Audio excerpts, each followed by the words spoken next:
Hello दोस्तों, स्वागत है आपका एक बार फिर से यूट्यूब के इस ऑनलाइन प्लेटफॉर्म पे। तो दोस्तों, आज की क्विज नहीं हो पाई है, तो आज की क्विज को वीडियो के माध्यम से शुरू करते हैं। इससे पहले मैं आपको कहना चाहूँगा कि जो हमारा यूट्यूब चैनल है उसको ज़रूर सब्सक्राइब करें और जो बेल का आइकन है उसको ज़रूर प्रेस करें, जिससे कि आने वाली वीडियोज़ के अपडेट और जो भी हमारे लाइव सेशन होंगे उनके अपडेट आपको आसानी से मिल सकें। तो दोस्तों, आज की क्विज को शुरू करते हैं। पहला क्वेश्चन है, काटिल विधि का संबंध किस जनजाति से है? तो जो काटिल विधि है इसका संबंध है, आप लोग कमेंट बॉक्स में ज़रूर अपना आंसर लिखें। ऑप्शन नंबर ए जौनसारी जनजाति, बी राजी जनजाति, सी भोटिया जनजाति और डी थारू जनजाति। तो काटिल विधि का जो संबंध होता है वो होता है भोटिया जनजाति से। काटिल विधि का संबंध होता है भोटिया जनजाति से। तो दोस्तों, जो काटिल विधि होती है ये मुख्य रूप से हम इसे कह सकते हैं झूम खेती। जिस तरीके की झूम खेती होती है उसी तरीके की विधि होती है काटिल विधि। इसमें क्या किया जाता है, पहले जंगलों को नष्ट कर दिया जाता है और उसके बाद वहाँ पे जो फसल है उसे बो दिया जाता है, तो इसे कहते हैं काटिल विधि। और काटिल विधि झूम खेती की तरह की एक विधि है जिसे भोटिया लोग करते हैं। आगे बढ़ते हैं, question number 2।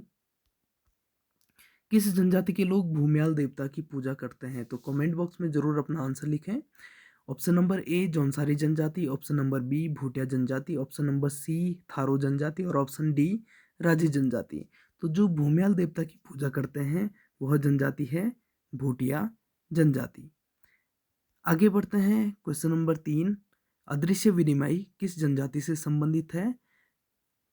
Option number A Jaunsari जनजाति, दूसरा ऑप्शन है थारू जनजाति, तीसरा ऑप्शन है बुक्सा जनजाति, चौथा ऑप्शन है राजी जनजाति। तो जो अदृश्य विनिमय होता है वो होता है राजी जनजाति में। ठीक है, राजी जनजाति को वनरौत भी कहा जाता है और ये लोग अदृश्य विनिमय करते हैं। चौथा क्वेश्चन है, बुक्सा जनजाति में बिरादरी पंचायत का सबसे बड़ा अधिकारी होता है। तो जो बोक्सा जनजाति है उसमें बिरादरी पंचायत का सबसे बड़ा अधिकारी कौन होता है? कमेंट बॉक्स में जरूर अपना आंसर लिखें।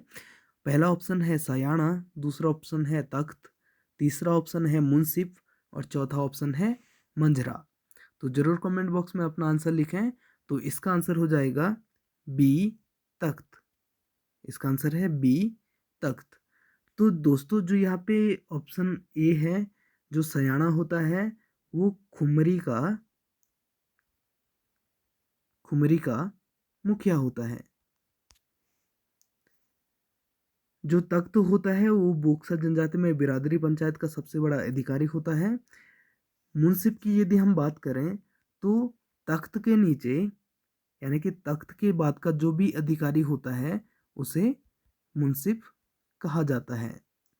अब हम बात करें मंजरा की, मंजरा क्या होता है? तो जनजाति के लोग बोक्सा जनजाति के लोग गांव को मंजरा कहते हैं। तो जो भी गांव होते हैं उनको बोक्सा जनजाति के लोग मंझरा कहते हैं।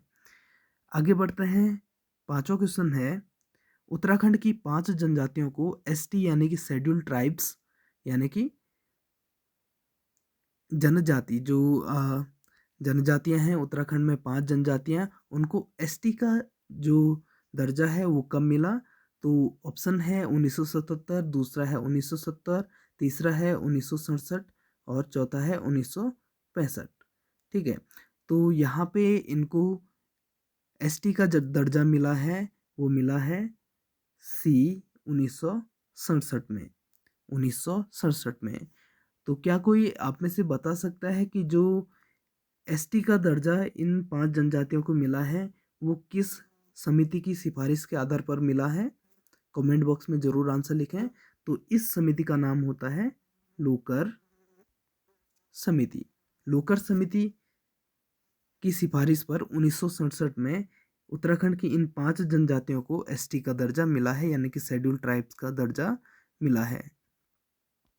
आगे बढ़ते हैं, क्वेश्चन नंबर 6। सर्वाधिक आबादी वाली जनजाति उत्तराखंड में कौन सी है? यदि ऑप्शन की बात करें तो पहला ऑप्शन है जौनसारी जनजाति, दूसरा है थारू, तीसरा है बोक्सा, चौथा है भूटिया। तो अधिकतर लोगों को यहाँ पे कन्फ्यूजन रहता है, जो जौनसारी और थारू जनजाति है इनमें कन्फ्यूजन रहता है।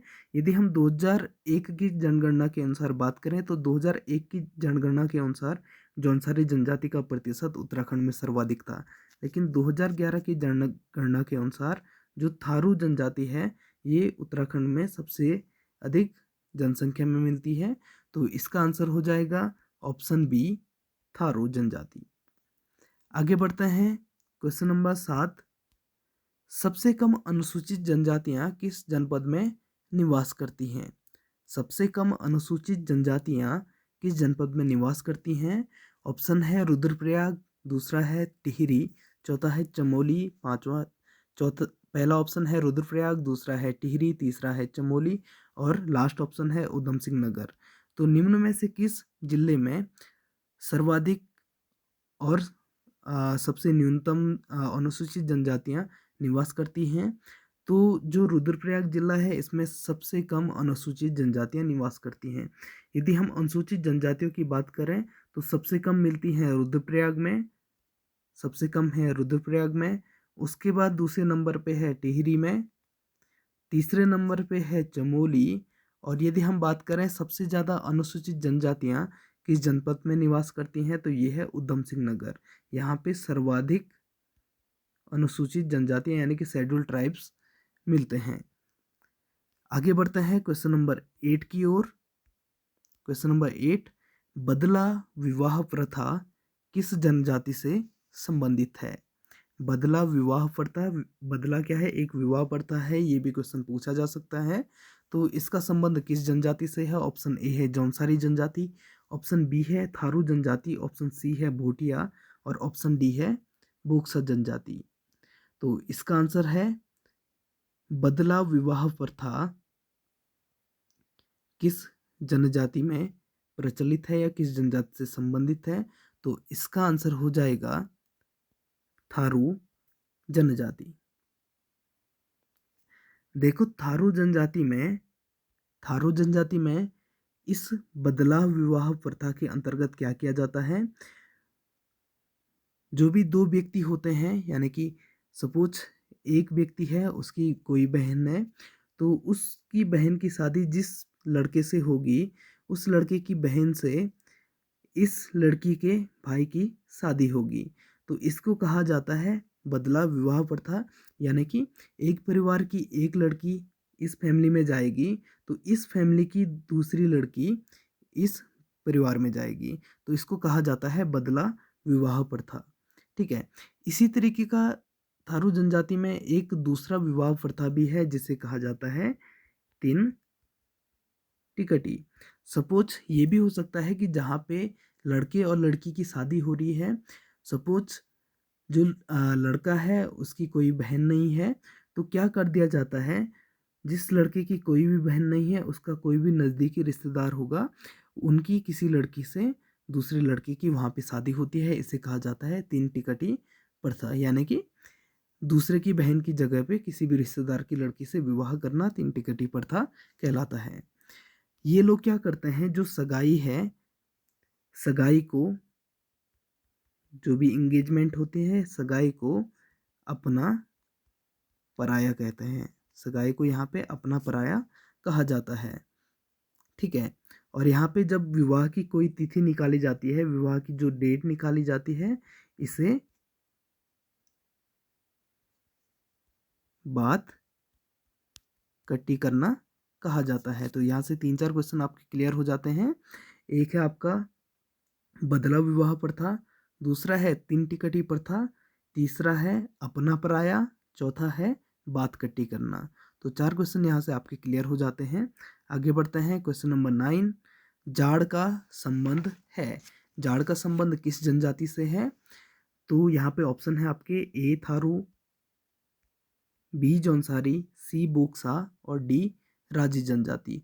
तो जो जाड़ का संबंध है ये है थारू जनजाति से।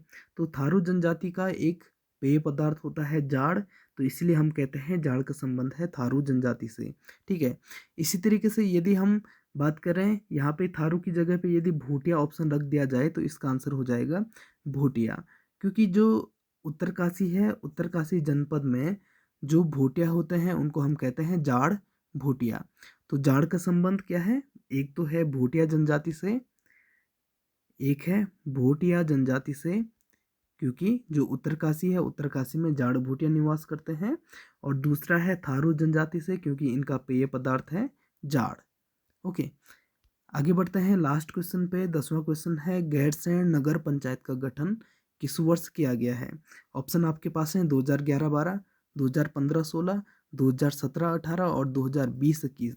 इसका आंसर आपको कमेंट बॉक्स में ज़रूर देना है, तो आप लोग कमेंट बॉक्स में इसका आंसर दें। इसके बाद जो इसका आंसर है आपको जो व्हाट्सएप ग्रुप है हमारा, उसमें इसका आंसर प्रोवाइड कर दिया जाएगा।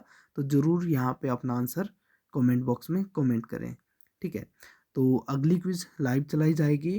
तो तब तक के लिए धन्यवाद, गुड लक, अपनी तैयारी करते रहें, बाय बाय।